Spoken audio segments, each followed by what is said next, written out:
आपण ऐकत असतो की प्रत्येकाकडे काहीतरी कला असली पाहिजे, काहीतरी स्किल असलं पाहिजे.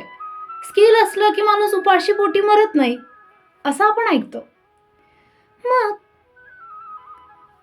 मला सांगा, जीवन जगणं ही पण तर एक कला आहे ना?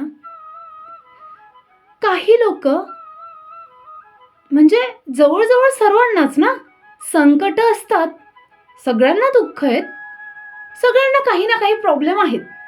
पण स्टील काही लोक संतुष्ट असतात, शांत असतात, आनंदी असतात मनापासून, दिखाव्यासाठी नाही. मग असं काय वेगळं आहे त्यांच्यात आणि आपल्यात? असं काय कमी आहे? तर कमी आहे ह्या समजची की जीवन जगणं ही एक कला आहे.